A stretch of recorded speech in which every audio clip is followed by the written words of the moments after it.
Seconds. We're good. We're in. What we in? Tell me what we in. Christmas, my friend. Merry Christmas. Yeah, you're lying. It's not Christmas time. You're lying. It's not a Christmas special. It has to be. Right? It's right. Of course it is. That's what it is. The Christmas special. We're here. Talk Tottenham. Me, original Heartman. This one here, Mr. Ricky Norwood. And yes, it is episode 7. 7. AKA the Christmas special. So we were gonna put hats on. I came ready. I came with a Christmas jumper. This one here looked at me like, I don't know where mine is. Like what? We're filming this mid-December and he don't know where his Christmas stuff is. Outrageous. Outrageous. It's the result of moving from north back down to east, bruv. And I'm not talking like London. Not on the line, yeah? You know what I mean? It's a result of that. But anyway, we move, bruv. We move. We literally move. We move. We are constantly on the move. Our secret producer is here. He's giving us love. He's checking all the sounds. We're sounding great. We're looking great. He's smiling. Yes, we're smiling. he's happy. It's all good to go. So, people, we have a lot to talk about. Yes, and as I said, thank you for everyone who messaged on social media saying the questions that they were putting to us today. All of you who watched episode 6, 5, 4, 3, 2, and 1. God bless you all. We have a challenge for you. We would like to get our subscribers up. Oh, yeah. There are so many people who watch it and they don't always subscribe. So we're going to go with what most YouTubers do. What people like to say is, come on now, if you've watched it, subscribe to it. Or you know what, if you're a friend of ours, you're not going to watch it, just subscribe anyway. But if you're hearing this, that means you watched it. Just press it. Just press it. You can do it now. It don't even cost you nothing. It's free. It's free. It's free. In today's world. It don't cost you nothing. We're giving you that for free. Wow. Take it. Take that. No, I'm not Didier. Easy, I need a bit too far. Easy. Yeah, we can't even. I can't even use them phrases no more. Even. Wowza, cheese I mean, I want to say ring the bell now because, careful. But you got to be careful. Just careful. But let's toast. That's what we'll do. We'll toast. We're back, bruv. We're back. Talk Tottenham. We're here. Wowza. And what time's we back? You know what was interesting about episode 6, right? All right. When we did that episode, yeah, it felt like suddenly we were wrong. Do you understand what I mean by that? Go for it. It felt like we were in a place where our heads were a little bit gone. We didn't know what was right for Spurs. We didn't know what the plan was going forward. We couldn't see what the vision was. And it felt like we were panicked, felt like we was upset, felt like we was concerned. And then there were 2 games where a lot of people, like us included, felt a bit like, wow, it's here. And now, as we go to record the pod after 2 more games, it feels like it could be rinse and repeat. It won't be because we don't do that. But it's just like the life of a Spurs fan right now is a roller coaster. Yeah, I mean, but we're used to this, aren't we? We're used to kicking ourselves in the backside or being our worst own enemy. Do you know what I mean? We're used to this kind of, but this is something else. Yeah. Mate, this is something else. And what are we going to do, bruv? What are we going to do? I mean, I'm going to try and keep it light and breezy rather than, because I was on one last time and... Really? Was he? I did the minute count and you spoke for like 47 minutes. Bruv, I swear. 47 minutes. He was solid. I'm proud of you though. Sometimes you need to get it off your chest. And bruv, this is what it is. And also, I don't know whether you've clocked this, right? I don't know whether you've clocked this, yeah? But let me just tell you something, okay? Me and Darren, we speak about 101 different things, but football being one of them, right? But ever since this pod, yeah, I don't know if you've noticed. I've noticed. But we've kind of stopped speaking about football because it's like, we're trying to keep, I know subconsciously, we're trying to keep it for the pod. 100%. Right? 100%. There's bad times I go to start the message and go, no, wait till we get it. Yeah, wait till because we get it. we would then jump in on WhatsApp and then, we would... 2 hours later, 4 days later. Yeah, right? and we've said it. And that's the thing, you don't want to feel like we're coming here and we're putting on a show. This is us being us, and this is us talking honestly and openly without pre-thought or without kind of coming with an agenda. It's not agenda-driven. It is purely the passion that we have that comes out in a moment. And you're my boy, bruv. Do you know what I mean? So there's been times where I've needed therapy, bruv. So this is what I'm saying. The last episode, especially episode 6, I was waiting, bruv. I had to lay it out. Do you know what I mean? I was like, there's my boy. I'm like, Dow, talk to me, bruv. Talk to me. And I'm going to be honest. I don't think I did you justice. I don't think I gave you enough support in that moment. I feel like now is a better time for me to be able to support you because I was in a place of, I was unsure. Yeah. I didn't know what I wanted. I didn't know what I needed. I didn't know what the vision was. I had more questions than I had answers. And I've still got a hell of a lot of questions. But I feel like in order to go forward, there's certain things that I need to accept, which I've accepted now, and that I'm ready to talk about. And there's other things that I've got to leave to one side. And part of that is, this is really going to burn me to say, right? It's going to burn me. Part of that is where I place Spurs this year. Okay.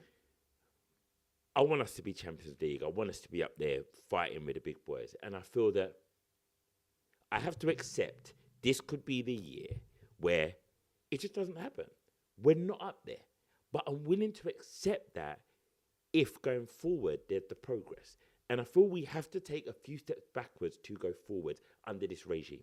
Okay. And the reason why I say that is I questioned Frank. I questioned whether or not this was too big a job for him. I remember saying it in our last episode. It was a big question I had. And I still don't have the answer to that. But I feel the only way we're going to learn that is by giving him time to show us. And I feel that we've not seen enough from him at this point for me to categorically say I want him out. And the reason why that is because I don't know who would get in replacement. I remember at the end of the season, people talking about how much they wanted Ange out and that they wanted Thomas Frank in. And I was very much on the fence going, I'm not ready to accept the new because I don't know if the new's better. I'm not ready to give up what I had because I know what I had and I'm accepting this new thing. This new thing's going to need time. So I can't judge it now and be saying I want him out because he hasn't had enough time. We're not getting relegated. We know this. We're not getting dragged into that. And yeah, I'm saying that with confidence because we're not. So with that knowledge, with a new board or old board, depends how you look at it, because there's not been much changes when you think about it, and it's more returning than people come. You know what I mean? Under new management, but same company. Do you know what I mean? Yeah. Under new management with a hyphenate. With a hyphenate, we've been here the whole time, but we're just gonna manage. Yeah. So with that structure, if Daniel Levy was still here, I think Frank's gone. Yeah, that's my take. And all of this flack would be on Levy now for sacking Ange and for making Frank the man to come in. So then his rebuttal would be, I'll just fire him and then get someone else in. So I think now, the new board have got to, show their cards now. How do they operate? Do they see that Frank has problems, which he clearly does? And I don't know if he's speaking to them about the personnel or if he's speaking to them about he just needs time with the people he's already got. Either one of those conversations, or there may be the third that he's like, I'm out of my depth, I can't do this. Whatever conversation they're having, then the board then have to address. And I feel that January is going to be important. The next window is going to be important. Because if you give him January, that means I feel you have to give him to the end of the season. It's pointless giving a manager January, giving him the transfer window, spending money, sacking him in March. Makes no sense. You might as well sack him now then, because it's theoretically the same period. You've got to give him the whole season. If we're giving him the whole season, it's kind of got to be a free season where we assess, analyse, but we're building for next year. Okay. Next year is when we put you on trial. Next year where we put you on there and going, if you ain't cutting it this time, December next year, you're out. But that means us as fans have to accept that this ain't going to be our year. But then, go on. But then why would you, like, what have you seen that encourages you to... For him to see out the season where there have been others that have kind of, i.e. Nuno, that have been sacked earlier than that. What are you seeing that you kind of go, okay, cool. If this can be worked on, if we can bed this in. Okay, I'm gonna be a horrible politician right now.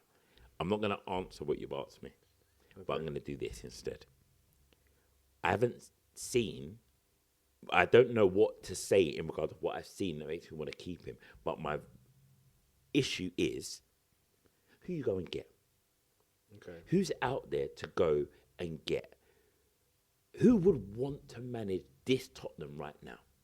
Because that's part of my realization recently is going, we as a fan base, we have this beautiful stadium that we know is one of the best in the world, and this training facilities are the best in the world, and we've got all this potential. But managers struggle at our club. Big managers struggle. Small managers struggle. The only manager who's managed to succeed in terms of trophy, we got rid of. We got rid of him because he didn't achieve another agenda that was being better in the league. Mm-hmm. When he started, he bought the brand of football that everyone screamed for and wanted, and then we got it. Then it started to not work. He sacrificed the league, won us the cup, everyone wanted him out. So we set ourselves up as a industry, as a company. How are we appealing to somebody to want to be a part of it? But also, I hear exactly what you're saying. But also, it's like you've got to look at Levy at the time, because Levy's the one that has chipped and chopped managers and not had a clear direction. If we look at someone like Brighton, who have a clear direction of manager that they want to go and get, you know, there's all different tweaks and styles a little bit, but the same vein, right? The style of football in which they want to play. So they'll go and get managers that cater to that style first, and then we see what their twists and turns are, what their salt and pepper is. You know, we've gone from Poch. That's because of you. That's because of you. £5 fine. But that is because of you. £5 fine. We don't care. We don't care. £5 fine. That is because of you. £5 fine. That was so that I knew that he was outside. Otherwise, it's always on silent. But anyway, yeah. My fault. All right, fine. It will go to charity. We'll work out. I forgot my thread now. That took me You say out. Levy, right? How he operated in terms of how Brighton have a style of manager there. So yeah, you know, we our most successful period of football, balanced football, and it had its issues. Was under Poch for a long time. You know, we can speak about Redknapp, we can speak about Yolen periods, but our most sustained period, and the thing that I felt in my heart of hearts that I kind of fell in love with, was, you know, Pochettino and the way that he built that side throughout, from top to bottom. So you kind of go, all right, cool.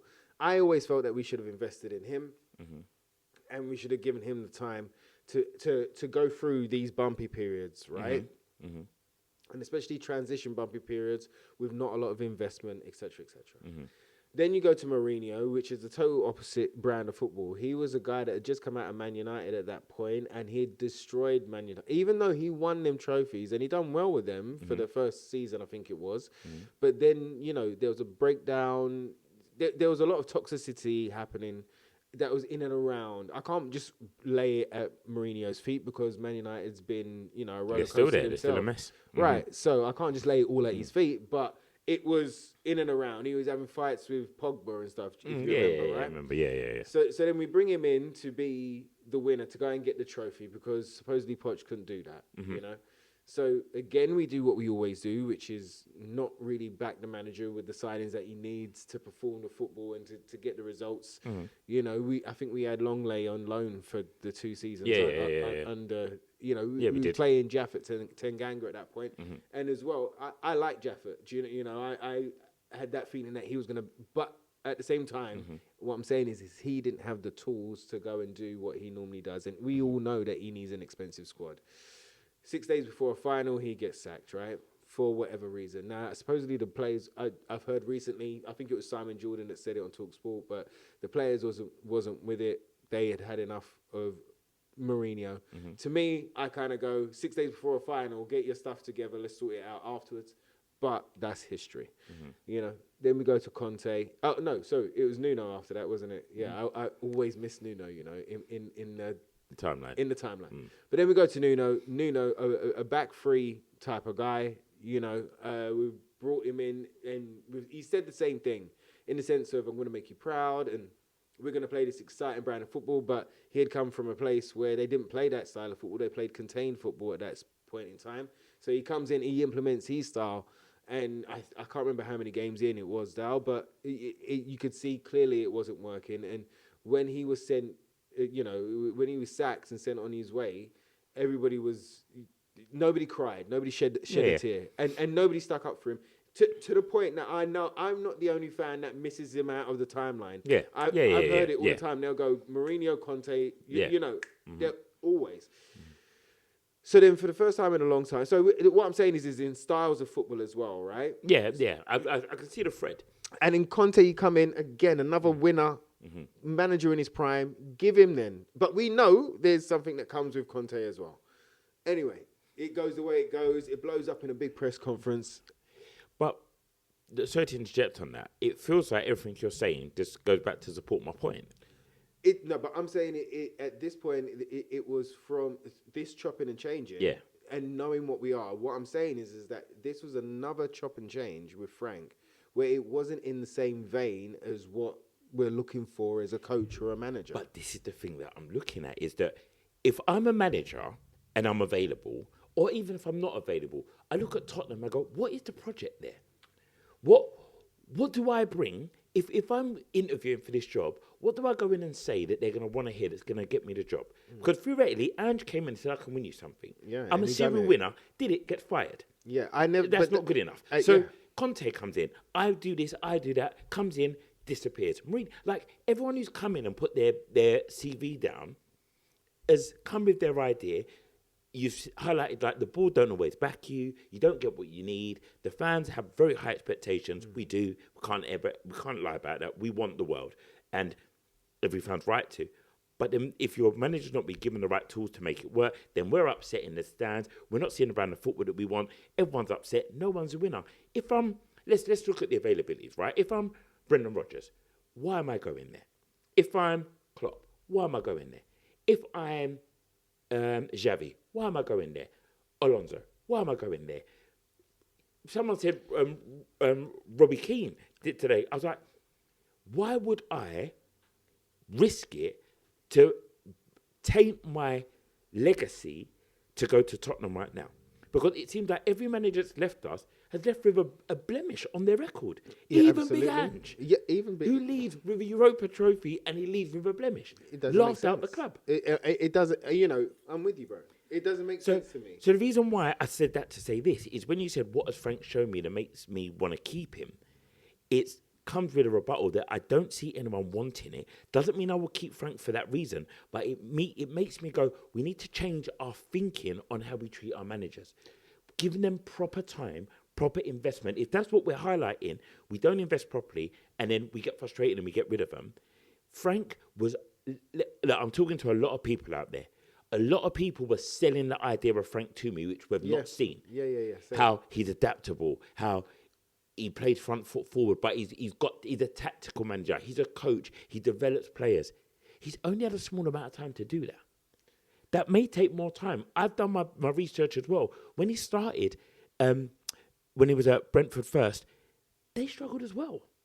They didn't fly out the hatch. The football didn't light the world up. It took time. We weren't talking about Frank in his first season. They developed and grew into this side that we didn't want to play against. When they started to get the Bremer's and the Westers looking great, and you went, oh, hold on, they're a hard side. We don't like going there. We don't like going to their ground. When they come to us, they give us a battle. So I'm in a situation now where I feel it cannot bear the devil you know, but I feel we've got to give this time to actually play out properly. Because I feel that we jump again, all we're doing is extending our process of a rebuild. We're just elongating Tottenham living on rebuild. Because you've got to give them time. You've got to. It doesn't make sense to just keep chopping and changing. No, I'm with you. And I'm tired of chopping and changing. I'm tired of rebuilds. But, this board, like you said there, highlighted earlier, that, there's a new direction. There's a new board in charge. And money. And money to invest in January. I totally hear you on the time aspect. It's just, when you look at these results that we've been going through, I feel very abject and empty with it, Dal. 100%. I'm empty too. It almost feels like, all right, cool, we can be on the Thomas Frank train tracks, but and hold on tight. But if we know, give it another 3 months, we're gonna go off the cliff on this direction, and everyone's screaming, go right. But we're like, no, let's just. I don't know how to feel with it now. Mm-hmm. So it's like anyone that wears the shirt and anyone that fights for us, I always want them to sort it out and work. But okay, when we left off in episode 6, though, you spoke about putting Brendan Johnson on for the XG, and the first game after that was the Newcastle game 2-2, and the only style that I could see within that game, the only way I could describe it, though, was relegation football. It felt like I spoke about Torquay, big up Torquay United. Yeah, they're going to send him a shirt, by the way. I think I need one, But yeah, I spoke about Torquay United and used them as an example of almost like a small team going to a big team, and then we're trying to hold on for dear life and maybe get one shot on goal and get the game. Newcastle was very empty. I mean, apart from like a Bergvall flick and a couple of Bergvall runs and stuff, it was very empty, bro. And apart from a Captain Romero kind of give me the ball, I do it myself, diving header and then the overhead kick, it wasn't it? Yeah. Game. That was the thing, and at least we got a point. And going to St James's isn't easy at any time, bro. But we got it. But I felt very empty, and the only way that I could describe that style of football again was that relegation style. It's then we kind of go on and we go up against Brentford, his old side, and we play, bruv. That's when I was thinking, all right, now's the question to be asked: is it clicking? Because from top to bottom, it was refreshing, bro, to see a team performance. Yeah, the fact that Kudus wasn't always being relied upon to get that first ball from Vic. We played on a high press. We played up and, we dominated the ball. We didn't give them nothing. It was all about our attack. It was all about our rotations. Xavi, Kudus, everyone that was moving and shaking. It was a team performance, and it was good to see. And it was a big performance for Frank as well at that point. Yeah, he needed that. But I needed it too, especially after episode 6. Yeah, true. Very true. So I see that emptiness in Newcastle. And I'm feeling that way because I'm like, what is this style of football? Like, I don't know who we are identity-wise, which you spoke about before. But so I'm like, okay, cool. And I just, we have that game against Brentford. It was 2-0. I felt that everybody needed that. Yeah.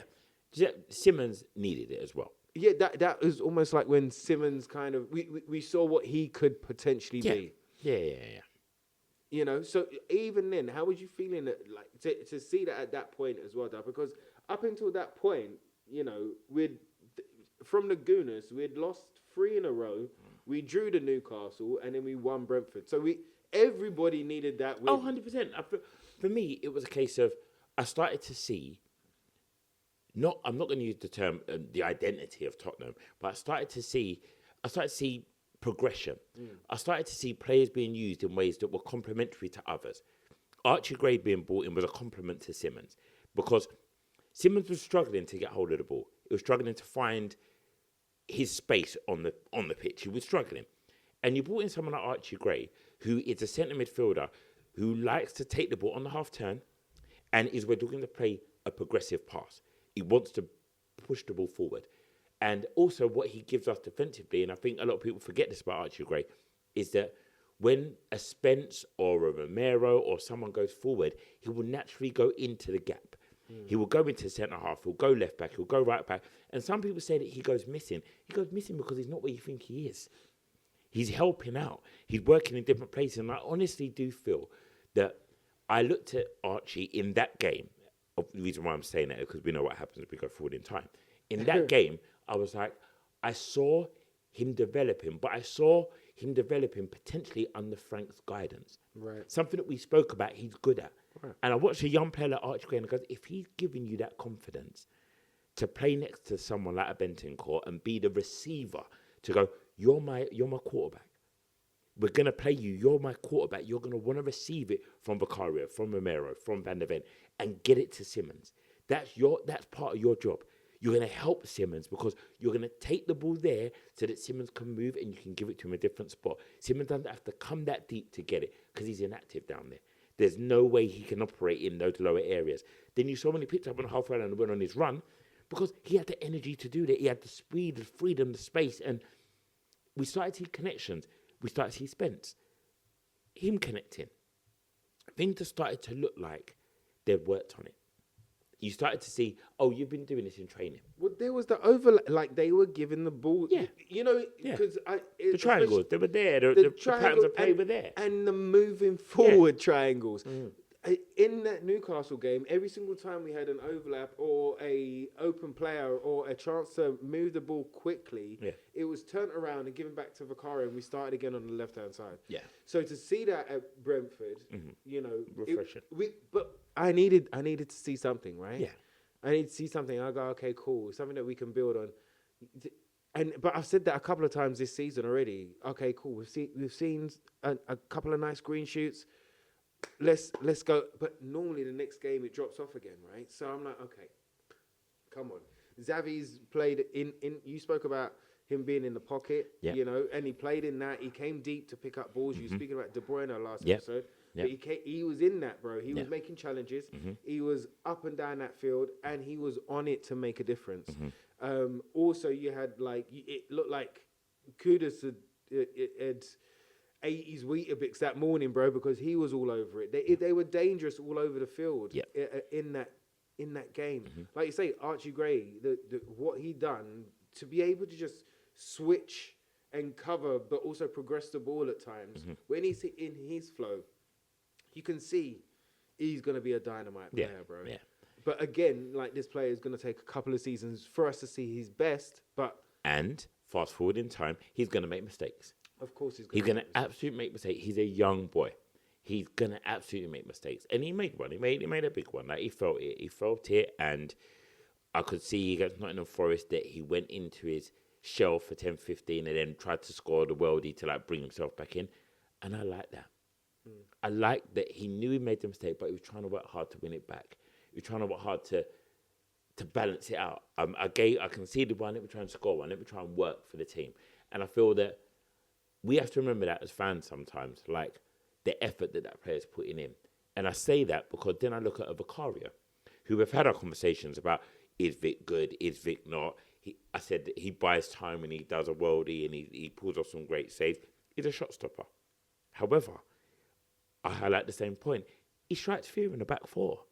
He frightens you and he strikes fear in the fan base because you never look like he's confident in what he's doing. And I know football fans, there's a new thing that all the goalkeepers are doing. And I'm watching another game, they're holding onto the ball for a lot longer and waiting for the press to come and then doing the pass. Now, a lot of people had a go at Archie Gray because he wanted the pass from Vicario and lost it.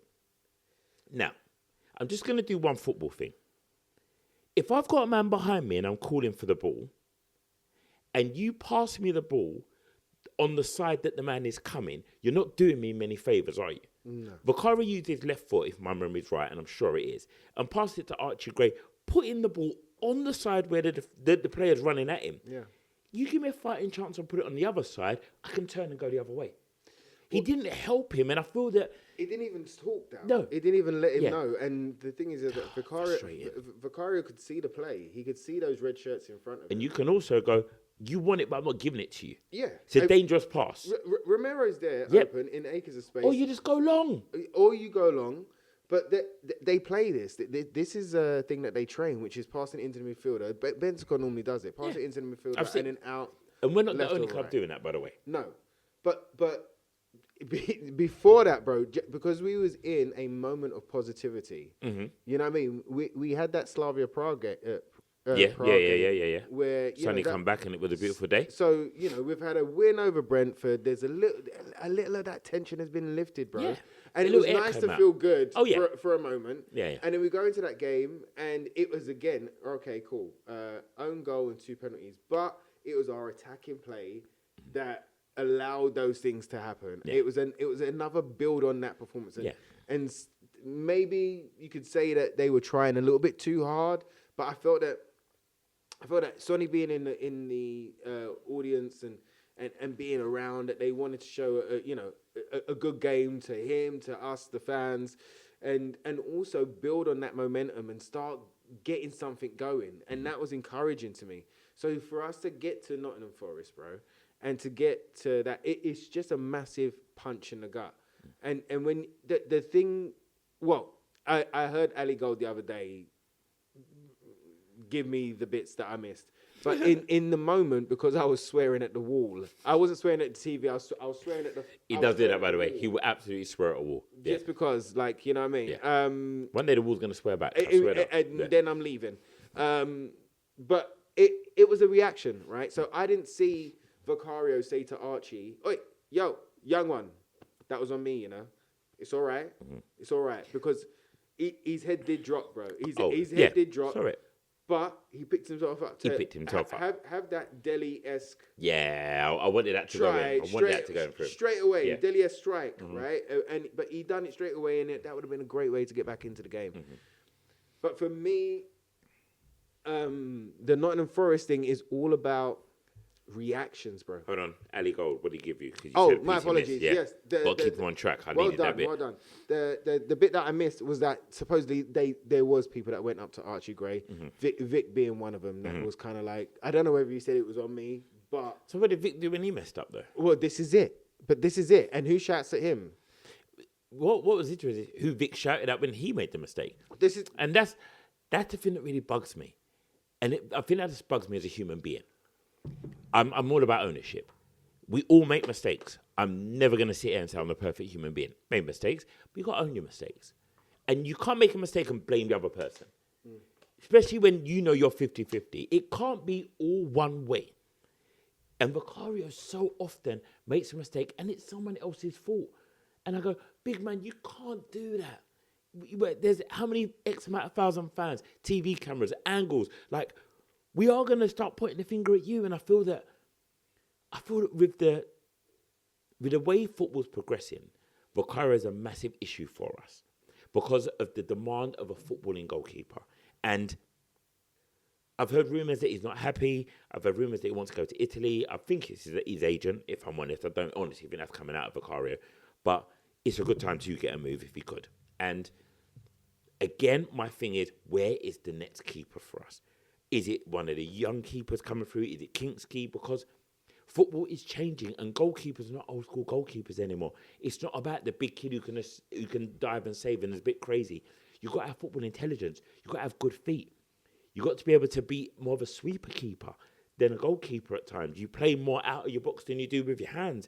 And I just don't know what is the best fit for us. And then it brings me back to our managerial situation because, again, I don't know what the best fit is. Brand and identity is really important with the club. And I feel that right now, if you speak to what I would classify as a traditional Spurs fan, probably people like a little bit older than us who have been through the mill with Tottenham, they talk very much about the today is to do and the exciting brand of football, the front foot forward football that Tottenham have always played. If that's what we want, it comes with a risk. We're always going to be a side that is going to be risky because what we saw Frank do, he started off and he built a foundation that was solid at the back. Yeah. We were very solid in our first few games, but we had no XG. No one was taking a shot. No one. How many games? I think it was 4 games in a row. I think we went whole of November where we had no first half with a shot. Yeah. And But to begin with, it was looking good to begin with. You know, the Man City game, the Burnley game, that Super Cup game. So that's where I was on this train. I can't even go back to the Super Cup game because it upsets me. It frustrates me because that was a system that we've never seen again. Same personnel, we've never seen it again. Yeah. Never seen it again. But it was even that. You look at the subs in that game and, you know, so some argue that it was almost conceding 100%. that we're going to try and hold on, and then we conceded the initiative, and then that's why we lost that game. And that's why about learning curves. And is Frank learning? Well, Dow, but like all of the things that he was meant to bring in, right? Like you said there, the defensive solidity, well, that's kind of, you know, we've seen it crumble a little bit, you know, and not all the time, but, and he's had a fit back five for the majority of this time, longer than Ange ever had in both seasons, bro. Totally right now, totally agree. It was, you know, game 10, wasn't it? Both seasons, where the defense was gone. Yeah, decimated. Right? We lost 2 or 3, But we've got that plus a Danzo in there as well to cover. Great addition. Mm-hmm. So, you know, so the defensive solidity, all right, cool. And then the improvement of players, it's been a bit to be seen. To be seen. To be seen. Mm-hmm. The set plays, well, it started well, but then that fell off a cliff because in that Newcastle game, there were free kicks where everybody's pushed up. Vicario's going to take it, and bro, he chips a ball into the corner flag where nobody is, and I'm like, what was this about? Like, what are we doing here? You know, the long throws that were taking 35 minutes a long throw. There's been all these time wasting tactics. This kind of, you know, it's not even like soak up. You know, Conte will soak up the pressure and break. It's not even that, bro. No. It's like just conceding. Yeah, punch me up. Punch me up, and we've been punched up how many times? And so all of the things that he brought to the table right now, all of them are going out the window. Yeah. And when I look at the dissension within the, you know, one of my things in episode 6 was, do these players believe in Frank? Are they inspired by Frank? Yeah. Are they going, like I said, if I see it from them, then I'll back you all day long. Yeah. Even if I can't see these patterns of play or something to hold on to for Frank, if I see the boys are backing it, I'll be like, all right, cool. Yeah. But Very even though they're a bit comme-ci, comme-ça, at Nottingham Forest, I don't know whether you saw, because they've been doing the halftime huddle. Did you see this? Go with what you said. Right, so they've been starting this halftime huddle, which is like, I think it's, I don't know whether it's every single half, but I think it's if they go down, then they have a little huddle and then they go off together, as in like unity, we're in it together, you know. And the whistle's gone and Kudus is gone, right? He's going towards the tunnel. So I think it's Archie Gray, but Archie Gray is calling, I think it's Archie Gray, but he's calling after him like, yo, bruv, come back, like to come into the huddle. And then like, but then by the time like, I think it was Archie's turn, like everyone's kind of like, oh, do you know what I mean? And everyone just kind of went off to the thing. So even these things, they're breaking down. I don't know whether you saw, I think it was I don't know whether it was this Nottingham Forest game or the Slavia game, but Frank gave Van der Van a piece of paper. Did you see that? Did you see this guy's face? Did you see his face, bro? Did you see his face? Firstly, he read it, you know. Yeah, the camera was too sharp on that one. Yep. And then even the way, you know, everything that we do actor-wise, right? Everything says something, right? Yeah. Body language. But the way that he ripped it up, but... Yeah. And that's so that nobody else picks it up, I know. But it was the way in which he dashed it. Yeah. Like, it almost... And I don't know whether I'm putting my own bias on it, Dal. You tell me what you feel at the same time. But it was almost like... like, what are we talking about here? Yeah. And Nottingham Forest. Yeah. So, there's a break, I think, in the first half. Frank's over there trying to give everybody extra tactics. Did you see that? Everyone came over. Again, you know when I was talking about, like, looking at their eyes? Yeah. Do you know what I saw? This is what I saw, okay? I didn't... All right, maybe within the movement, there were flashes, and maybe I didn't see these, right? Flashes that went to Frank. But what I saw was almost like when you're in class and you know, like, someone's going to sit down on a drawing pin. So, you know, all the men are like just, you know, they were looking at each other. So they wasn't looking at and paying attention to Frank and what was being said. There wasn't like, what's the plan, boss? What do we need to do? It was almost like they were looking at each other. Do you know what I mean? Being like, what's this guy on about? And I don't know whether that's my bias or not, or whether I've read that right. But these things are building up. The Van der Ven Spence situation, these things are building up. We flashed on it last episode, and it's something that is a big concern, or the biggest concern for me is the players down in tools for him. Because we spoke a lot about you step across the line, and my theory is when you're a professional, when you step into work mode, whether you like your manager, whether you like your people you're working with, whether you like where you're working, there's a work mode that you go into. Because ultimately you're doing it for you. I need to get paid, but also we're entertainers. That's what we do. And football is entertainment. When you step across that line, you step in front of an audience, your job is to entertain and do your job. Agreed. So I don't really let players off when it comes to, the manager told me to do something, I didn't want to do it, so I was sulking, or I'm not happy, or I'm in a mood. You know what, big man? You stepped across the line, you're getting paid to do your job. So guess what? You do your job. But maybe they're doing it because... But maybe this is what they're being asked to do, Dal. Maybe this is what they're being asked to do, because these type of performances against Nottingham Forest, etc., they're becoming way too common, my friend. That's being the thing that we're seeing. Now, the manager told us this. The manager, when he turned up, he said, do you know what? We're going to lose games. And we're losing games now. And do you know what? The other week, he said something along the lines of, you'll only see 12 games that will look good. Oh, that statement there was ridiculous. Oh, my days. Thomas Frank, read the room. Brother. You go for a season and 20 games will be okay. 11 games or 12 games will be good. And then the rest will be losses. And what I was like, bruv, your maths is so bad here. Like, I was like, what? Forget the maths, bruv. What are you talking about? The number. What are you talking about? But this is what we're seeing. Yeah, so we see a Copenhagen. Do you know what I mean? But then we see a Chelsea Gooner.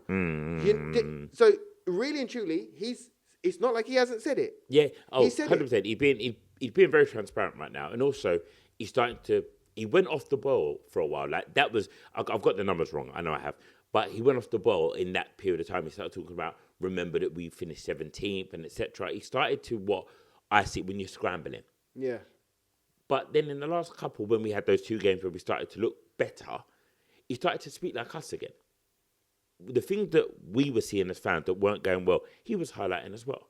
And I'm like, okay, you're getting it. I think what I think happened against Nottingham Forest is we had 2 games where it looked good. Spence looked good. Gray looked good. Kuda started to play. Go on. Well, arguably as well, if you want to talk about those 2 games that look good, arguably, and the comments are going to love this one, bro. You guys are going to love me on this one, boy. You're going to love me on this one. I'm going to hide by my cup when you said it. Hide it. But arguably, they were Ange-esque. In the sense of Slavia Prague, if Spence was overlapping and coming inside, he was in the number 10 positions. Romero was up in the centre forward positions. If you saw that Porro was switching over, even he might have done it in Nottingham Forest as well, but Slavia, he was going from the right side almost to the left side and then coming back over. So there were these things, there were these overlaps, the rotations, right? Even in midfield, Archie Gray being the guy that went from a centre-back to a 6, to an 8, to a 10. He'd done that, and he'd done it well, bro. Like, these were some of the good things that we saw. We dominated play. We pressed high. We tackled high. It was about the attacking play. The crosses were there. The overlaps were there. When Ange ball was at its best, all of those things were firing. And bro, like, one of the things I saw today that I had to save and share. See, normally I'd send this to him on the WhatsApp, but like, I save it now. I'm getting it exclusive. Tottenham have completed, this is from Spurs Statman. This is today. Tottenham have completed just 3 through balls in the Premier League this season, the lowest of any other team. So these are the things that we're talking about, bro. You know, you're seeing these things, bro. There was another one. I won't say who this one's from because this one's in a WhatsApp, okay? But only Wolves, 7 brackets, have made more errors leading to goals than Spurs, 5 in the Premier League this season.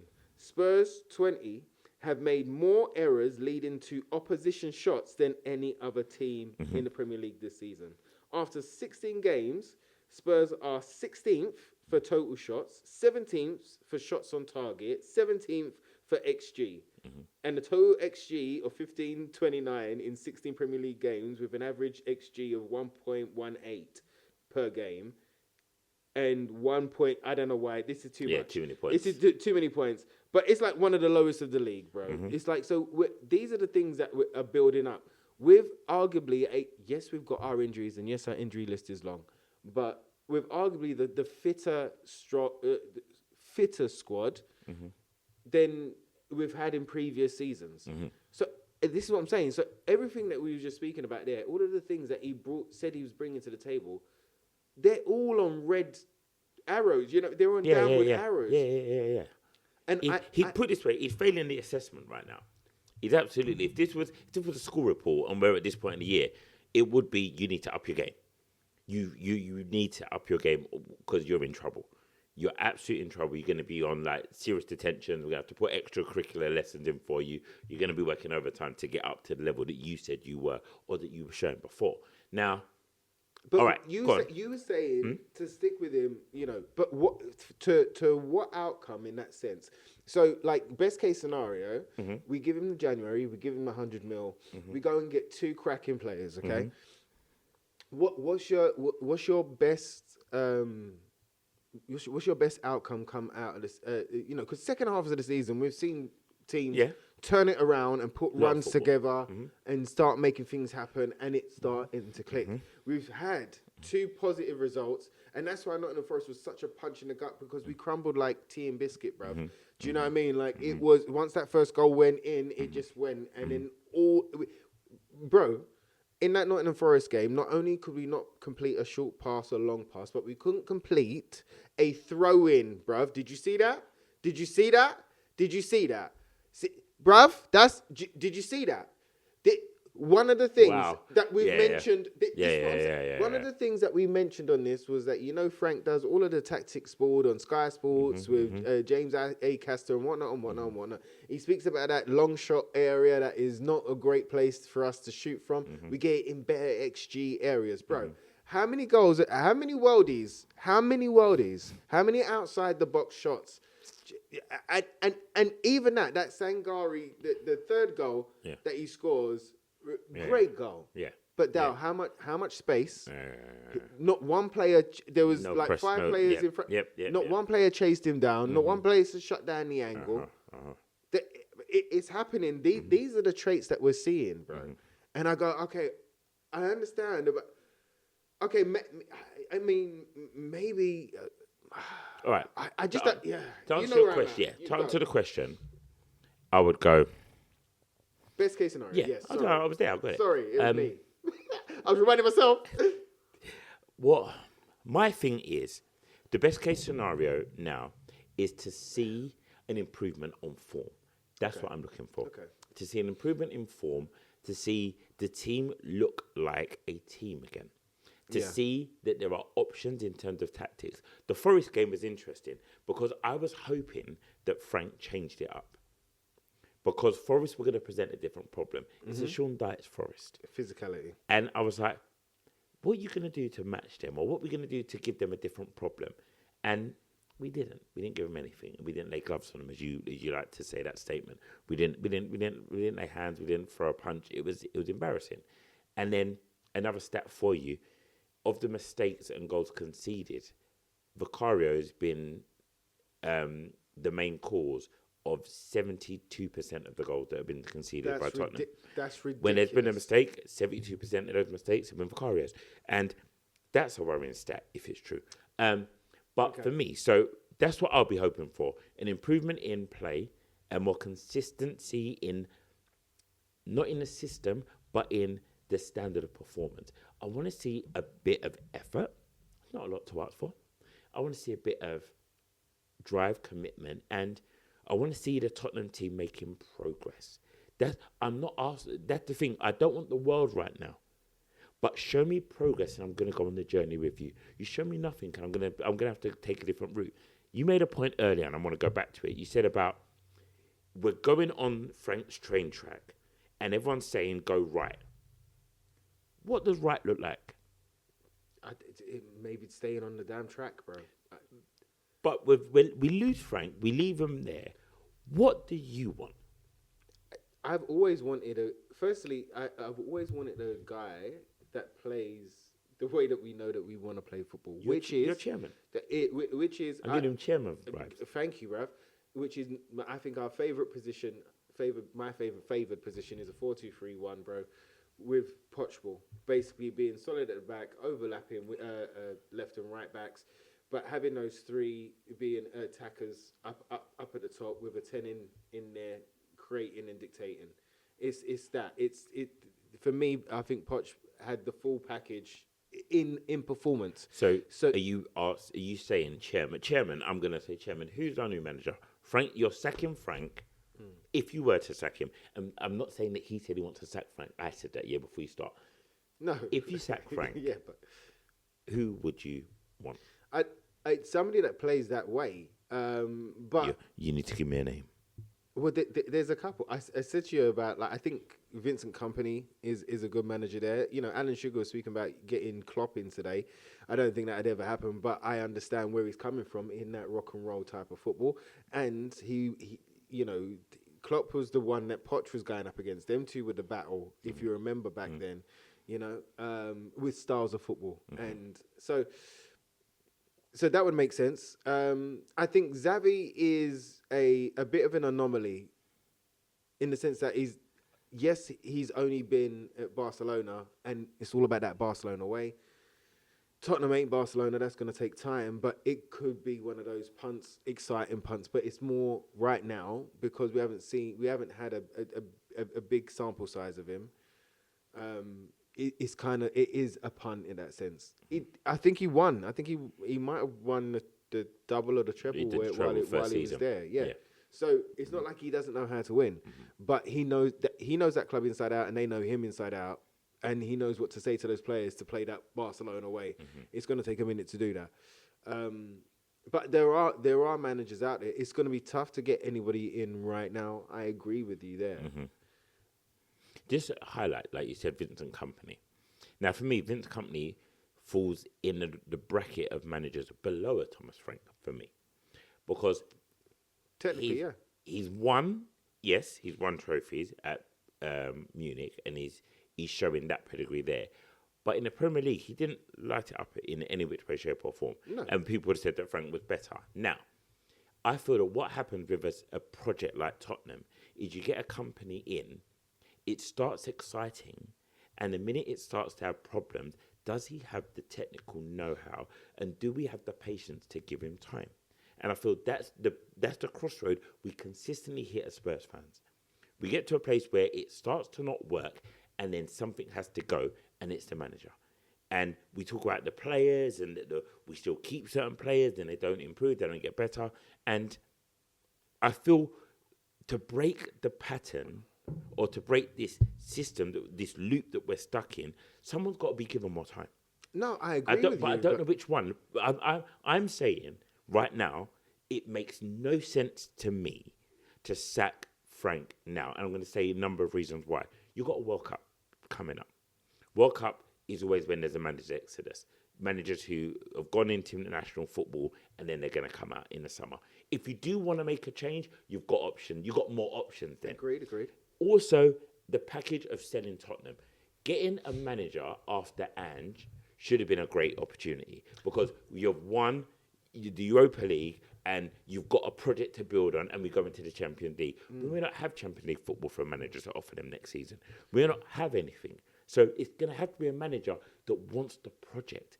But what is our project? We've got to be selling the right idea. Agreed, and it's got to be a clear idea. It's got to be that's what we're saying. That's what you've been saying all show as well. It's like we've been a ship that's been going in 14 different directions and still not getting to the island. Do you know what I mean? But it's on the horizon. It's on the horizon. I keep seeing it. It's coming. Yeah, soon come. You saw the palm tree in it. Yeah. You know? Yeah, soon come. So that's why I think the fan base is so emotionally charged on all sides of this argument. Yeah. The thing is that we should have gone up.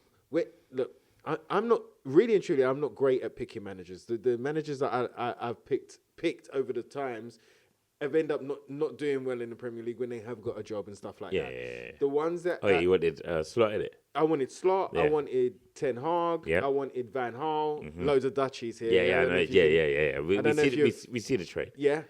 De Boer. Yeah. The trend is all over it. Yeah, it's all over Dutch football. Yeah.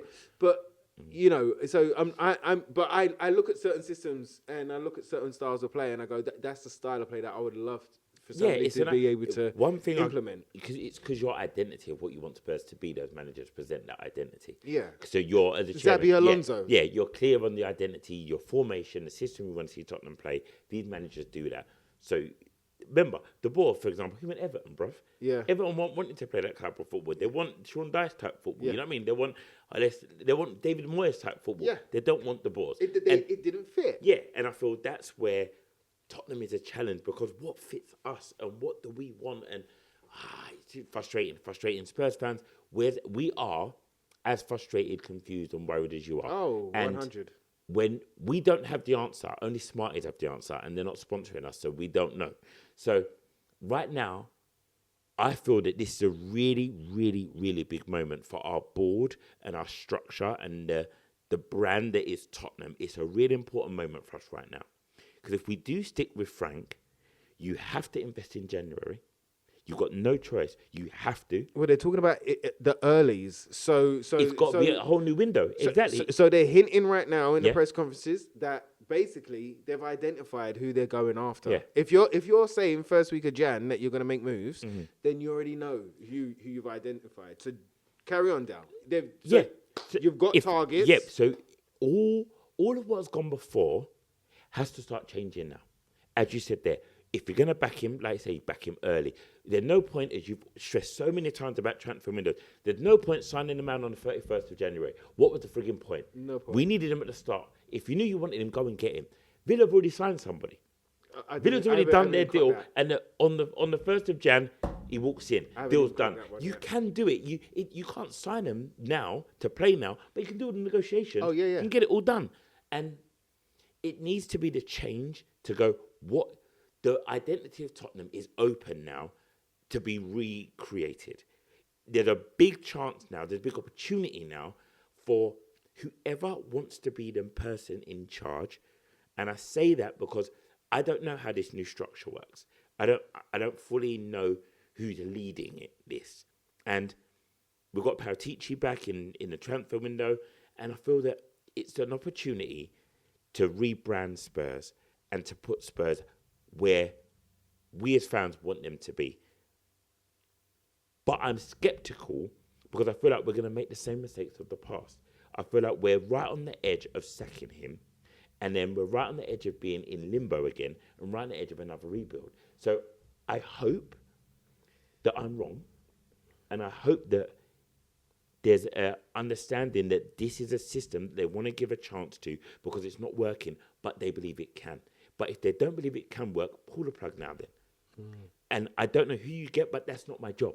I mean, would it be like, in a funny way of thinking about it, would it be Thomas Frank, the caretaker manager to the end of the season? Almost like... Yeah, Rick. Almost. And you know what? That is not even like a mad thing to say. I'm sorry. No.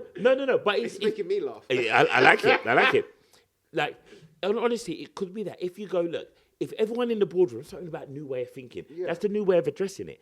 Okay, it's not working. Are we getting relegated? It's going to be a problem. No. Okay, we're not going to fully invest in January because we want to hold on to the money for our real guy. So what we're going to do, we're going to pacify it. And I've also, January transfer, and I've said is a problem because of the World Cup. Big players won't go on a move permanently. They'll go on loan. That means that Frank may get the players he wants, but he's got them on loan. If we don't want them, we send them back. Okay. So it means that the window can be handled differently. Players can move more freely and then can go back. Have a great World Cup. The price tag goes up. Then there's no obligation to buy. All of that stuff. There's different things that can come into play. So it could be that we use Frank as caretaker to the end of the season, if that's the mindset. Or you go, we're not sure, but we're going to ride this out with that caretaker bracket. If he succeeds, we keep him. If not, we move on. Hate to talk about our neighbours, but remember, Arteta was, I was going to swear them, but Arteta was a bit of a joke for a number of seasons at Arsenal. They dropped down to drop back up. How many times did we hear Arsenal fan wanting the man sacked? Yeah, no, it was every November, wasn't it? So there's part of a rebuild that you have to suffer. And when we suffer, we get rid of them. We never get the other side of the suffering. We never ride the wave and go, it was bad, it could get better. That's from Poch. You know what I mean? If we do the same thing, we've got to try something new. We've got to. Have we? Yeah, no, I totally hear what you're saying. But before, I've got two questions for you, bro. I've got questions for you. One bad, one good. All right. Okay. Well, we'll see if the good one's good. We'll see. But the first one, Basuma, right? We haven't spoken about Basuma. Cheese and bread. I just wanted to know your opinion on it because the thing is that Basuma was one of those. Bro, Basuma. I was in the window that we signed him. Mm-hmm. He was the one that I was most excited about because of the type of midfielder he is. To be able to get out of trouble in tight spaces, to be able to, power, drive up the field, carry that ball, make things happen. There's been so many times now that he's kind of let us all down, for want of a better word, bro. This balloon palaver, it's not the first time. No. I'm really simple on Basuma, bro. The lateness. Yeah. For me, as I said earlier about doing your job, when you step across the line, you've got to do a job. Basuma has the potential to be anything he wants to be. When we saw him at Brighton, we saw a player that we were all very excited to purchase and for what he could bring for us. He's shown flashes of moments that we see a player there, but he is his own worst enemy. And unfortunately, we can't help that. There's nothing that we can do as fans to help him. We sing his name, we show him love, we support him. Unfortunately, Basuma is in, right now, he's in, it seems like a bit of a self-destruct mode, or he doesn't care anymore. And either of the two is not helpful to be around the club, to be around our young players, or for our fan base. Our fan base shouldn't be, especially our young ones who are coming up in the game, he's not setting a good example for anybody. And I'm sad that all that potential is wasted, because he could have absolutely been a real player. A player like Archie Gray would never have been bought if Basuma was doing what he was doing. Agreed. You know what I mean? There's certain individuals wouldn't be at Tottenham if he was doing his job. A Paulinho, for example, would never have been bought on loan because Basuma's there, but he's not. And I'm sad by it. I wish him well, because I don't really see a future for him at Tottenham. But I just, as a human being, I always wish humans well, and I want him to be well for himself, because right now he looks like a very lost individual. Question 2. No, it's just like, did you just on this quickly? Did you see his apology, Dal? Did you see it? Of course. Okay, so Joke. you know, there's been apologies in the past, right? And that's all you needed to say in the statement. There's been apologies before. And he's like, I'm gonna come back. You're gonna see the real Basuma. Yada yada yada. Do you know what was the most worrying thing about this whole I'm sorry, yeah? Which he mentioned burglaries, and he mentioned, mental health and stuff like that, which, we do have to be aware of. But the moment that you walked past the club's media centre, you walked past your own phone, and you went and knocked on the Sun's door and done it with them, I just feel this worrying. 100%. I just feel this worrying. Yeah. Bro. Imagine being in a relationship and you mess up and you come and you tell your missus you're sorry. Like, babe, look, I'm sorry. Da, da, da, da. There's one thing. Or you tell your missus' best friend that you're sorry. Or you're going to tell her mum. There's avenues where you tell you're sorry. He chose the worst place for his apology to be delivered to. Then it comes to us via that source. It's like, he might as well have apologized. Like, imagine, you go and sleep with someone and you come to your girl and say, I'm sorry. But you make the girl you slept with tell her you're sorry. It just doesn't land. It doesn't. I don't want that apology. I'm not here for it. It's embarrassing. It's embarrassing. I was just really disappointed, bro. I'm really disappointed with Basuma. He's not disappointing me anymore. I'm just embarrassed for him. Embarrassed. But good luck at AFCON. Yeah. Good luck at AFCON. Go have fun. Have fun at AFCON. Do you think that we'll see him in a Tottenham shirt again? Nah, he'll be in a tracksuit, but we'll never see him in a shirt. Okay. All right. Second question. The goody one. What one player, if you could choose any in January, which one would you choose? And just to let you know, as per usual, my rule, which is the player that we've spoken about most, we're not going to get. Yeah. We're not getting Semenyo. I'm letting everybody know. We're not getting him. Shall I just let you know now? I'm just letting everybody know now. We're not getting him. And there's going to be Fabrizio Bomba talking about how we're really close, or, how talks are progressing, or some there's going to be something. But I'm letting you know now that's not going to happen. Didn't it slightly prove you wrong this time, though? Because it wasn't Simmons the one we spoke about a lot, and then we got him. No. So Simmons was hinted at right at the beginning, but then the whole way through the summer, it was shipped to Chelsea. Yeah, and then we picked him up. But it was Eze and Morgan Gibbs-White. It was those two. Yeah. So Eze was the one that would have proved me wrong. Yeah, Eze was the one that would have proved you wrong. Yeah. But so we're not getting Semenyo. Yeah. So if you could choose one player, one position that you'd like to upgrade, Dal, what would be your dream in January? Just the one, though. If you could spend the whole 100 million, you don't have to use it all. But so tough. That's hard. Because ultimately, I need 2 players. Take them, split it. Give me the 2. Give me the 2. I don't need. This is makes like a weird statement. I don't need 2 50 million pound players. I need bigger than that. Okay. I need a left back. Yeah. And I need a striker. That's what I need. Yeah. And the reason why I say that is because I don't know what's happening with Solanke, and I feel we've put so many people to play on that left side. I don't want to buy another one. I want it to be worked out. You got Odobert, Tel, Koulibaly, Richarlison. Work it out. Yeah. Work it out. Yeah, Brendan Johnson as well. Work it out. Yeah. That's my thing. Because there's enough talent to do a job. Just work it out. That's me. Now, I did put on our social media about questions for today. Yes, you and did. I got a couple fun ones that we're going to do in our last few moments here on cool. TikTok and Tottenham. So, well, thank you for sending them in. Thank you for sending them in, by the way. So, what is your favourite Tottenham song? When you're in the stadium, what's your favourite Tottenham song? Well, I mean, the one that makes me feel young again is when the whistle blows, the cockle crows, and now you're in the game. That's that one there. Okay. Is the one that makes me feel like I'm that big again. I'm even feeling it now in my cheeks and that, bruv. I'm feeling it now. So yeah, that would probably be the one, or the Ginola one as well. Mm-hmm. You know, he gets the ball, he whips it over. His name's Ginola. Yeah, that one because love Ginola. One of the recent ones.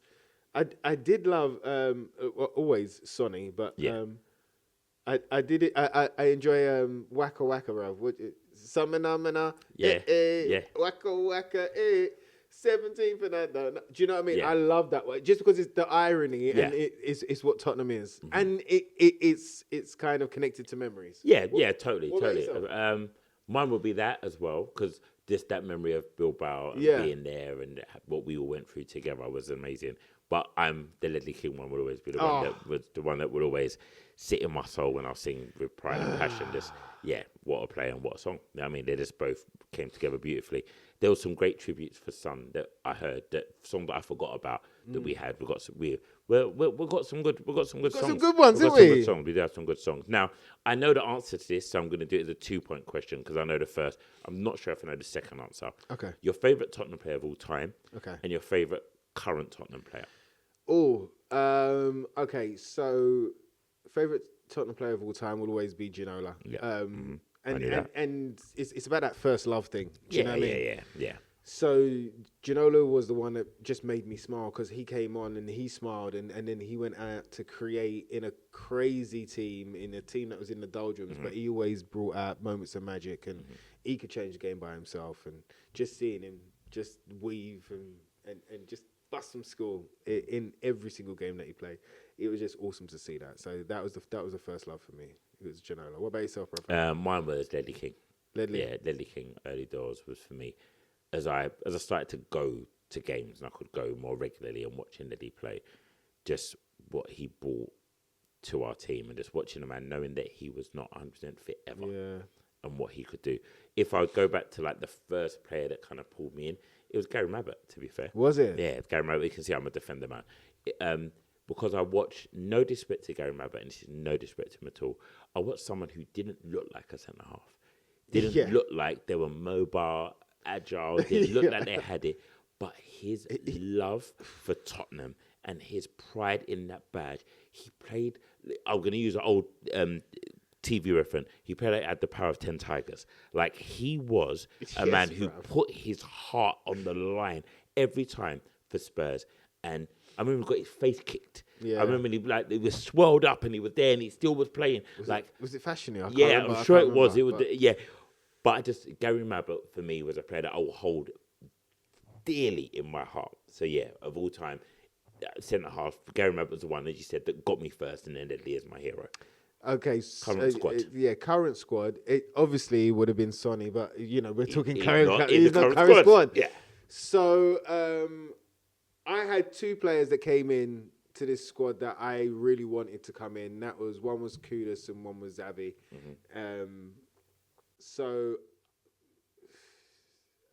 right now I'm going to go with Xavi. He's Dutch as well. Do you know what I mean? Dutch flavours. I will go, continuing my defensive theme, I would go Van der Ven. Ooh, Dutch. Again, give me that. And he's my favourite player in the current squad, and also the one that I'm most worried about. Okay. Because I feel like he's not happy right now. I feel like there's something underneath that he's not happy about, and I don't know if that's coming from Frank, the system, or he's just not happy. I'm watching the man playing angry, and I don't know if that's good for him and Tottenham. Cool. I'll go with this one. Oh, I'm so sorry. I've done how many questions? I've done 3 questions. I haven't even said who sent them in. No, you didn't. I'm so sorry. I'm gonna have to go back. I cannot. I got fancy. I wrote it down, but I didn't take it off who gave them to me. But this one, I do know who gave it to me because it made me laugh, and it comes from our brothers over at Spurs Kings. They sent a message, and it was, so what player in the current Tottenham squad, as me and Ricky are actors, what player could be in EastEnders, as you've been in, could be in Giggle Biz, basically children's TV that I've done, and Panto. So we're going to have 3 different players, unless you can find one that covers all 3. I'll do Eastie's Panto, you do Giggle Biz Panto. Okay, cool. All right. I've not thought about this. Okay. You just found your player. Outrageous. I know that laugh. That's the brainwave. He's had it. And go on. You've had the brainwave. Easties. Yeah? I think you got to come to the mic, because if we lose that, it's going to be crazy. Easties. Yeah, because there's me just my own brain. Yeah, you need to come forward for that one. Okay, so for Easties, I think I'd take Jed Spence, bruv. I think Jed Spence in Easties. That's mental. That's a mad choice. Do you know what I mean? Like bopping into the Queen Vic, bruv. With facts as well. Do me a favour, bruv. You're going to come back with Jed? Yeah, I got to win it. I got to bring him in. He don't know where the square is. He keeps missing that road. I'm like, bruv, all right, cool, I'll show you, and I'll show you. So, yeah, go on. I thought you were going to say Richarlison. No, well, I would take Richie in EastEnders. In Easties? Just to be the villain. Okay. Just to be the villain. Him rolling with Max Brannan would give me the most amount of joke. The most amount of joke. This wild Brazilian man just on crud, just causing chaos. Yeah. All right, go on. Giggle Biz. Who would I put in Giggle Biz? You know what? This is going to be just for my... It would be Vicario. Vicario? Yeah, the calamity. But he would be shouting, bruv. But the thing is, just the fact that you never know what you're going to get with him, and just the comedy of him. Because if you put him in there, I can laugh and enjoy him. All the mistakes I can find funny. He'll be great at slapstick. He'll be great at that kind of humor, because he's just calamity, and he's just chaos, and that would work in children's TV. So Vicario would get one. All right, no, wait, because we're in now. Yeah. Gray in Giggle Biz, because just him. Archie Gray in Giggle Biz. Oh, because what he did with Sonny. Yeah, like that type of. He's got good banner. He's got that. Do you know what I mean? And you see him. Archie Gray would have been my Panto shout. Okay. Archie Gray was your Panto? Yeah, it would be my Panto shout, because he's got that banter, and he could play with the audience, and he's calm, and he'd be a great prince or principal boy. You know what I mean? He could do that. He could absolutely do that. Well, Richarlison would have been my Panto. Your Panto villain, because he's got the chicken and the whatnot, bruv. Like, just stick him in a costume, innit, bruv? Like, let him do his thing. Do you know what I mean? Like, I hear it. Let him do his thing. I hear it. Could you imagine him as, you know what I mean? Like, just like fly on strings or something. Oh yeah. Richie flying in would be hilarious. Yeah, man. And that's the fun of Spurs. We can laugh about it, even though it's mental, even though it's crazy. We can have a laugh. Last one from me. Okay. We're getting into that festive period. Yes. A time where we get gifts, we give gifts. If you could gift Tottenham a player, who would you gift them? And if you could remove a player, who would you remove? I would gift them. The one that is sitting on top of my brain is Yildiz, the left-sided player at Juventus, the Turkish young boy. Yeah. Power, pace, skill, shot. He's got a lot, and he's still young and he's still growing. I like his physicality though. So I'd probably say Yildiz. If I'm taking a player out right now, I mean, it's easy to say Basuma. You know, if I wanted to cop out. Let's not let it cop out. Let's go in the team. But currently playing it, it'll probably be Richarlison. Okay. Yeah, it's it's because every time that I actually have hope for him, it goes to that period where nothing happens again, and so it's just another kick, So I've always, I wasn't excited when he came to the club. To be truthful, with in its sense. But I always backed him because he was wearing the shirt, and I always wanted him to do well. And for a period, I was excited, actually. Thinking back, there was a point where I'm like, oh, okay, we've got Brazil's R9. And he was scoring goals left, right, and centre, and then he got that first injury, and just. But that's been his career. Yeah. So, it's probably got to that point for me that Richarlison probably would move on. Yeah, I hear it. What about yourself, my friend? You know what? I'm struggling right now. And I feel that's why when I posed it to you, I wanted to really see where you went, because I don't know. You spoke about a left back or a striker. Yeah, and that's the thing. Like, I look at the left back options right now, and unless I'm going PSG, like, which ain't happening. But remember, this is a gift I want to give them. Because I'm looking at, like, I need a world class left back. And okay, so but what would be the attributes that you would like to see in that left back? In my left back, I would want someone who's athletic, who is great in one-on-one situations. I also want them to be good in the air. I want them to be able to whip in a ball left and right foot. Okay. That's what I'm looking for.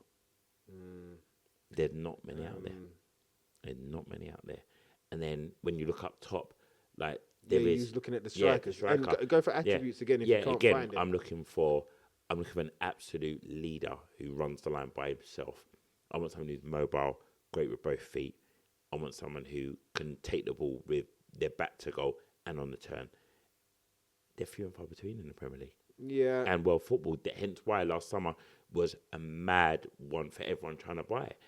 And would you go for a powerhouse or would you go for the thing is, a pacey? You're looking for the mix of both. That's why a player like Isak was sought after and they paid so much money, because what he did at Newcastle was he may not have been the strongest, but he's strong. He could lead a line by himself and then was pacey to get past someone, left or right foot, good in the air. Football's developed so much now where unless you are, to be a specialist, you've got to be amazing. And we've spent a lot of money on mediocrity. And that is also something that we have to be aware of. Our squad is full of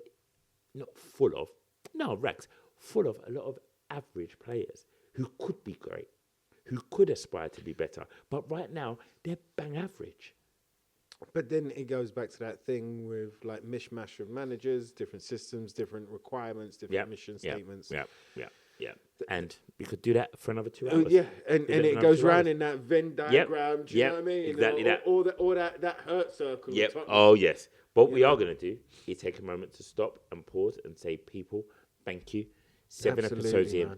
Thank you for supporting us. We've done 7 episodes plus a pilot, and we're keeping our word. We're not disappearing. 2026, we are going to come back. We are going to be better. We are going to be stronger. And hopefully it will reach more people as this grows, because we're going to grow. And we are thankful for everyone who's been on this journey with us so far.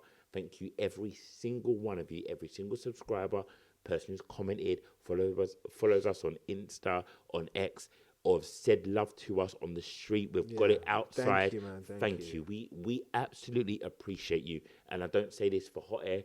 We do this, one, because we love bantering football. But we also do it because we love sharing with you guys. We love it. So please continue to share it. Please continue to support it. Thank you ever so much. Rick, you got any final thing you want to say? Yeah, Merry Christmas. Happy holidays. Again, it's about the time that you spend with good people and good energy rather than the things that you get underneath the tree. So make sure you do that. You guys have been a gift, and if you would like to give us a gift, we're trying to get to at least 500 subscribers on the YouTube, right? That's the gift. So if you could hit the subscribe button and get us to 500, that'd be a great Christmas for us. But absolutely, we will be seeing you in the new year and sending you big, big love. Thank you for all the love and support, and we'll keep rolling, man. We'll keep cracking the jokes. That's it. So, my brother, Tottenham, signing out. Love.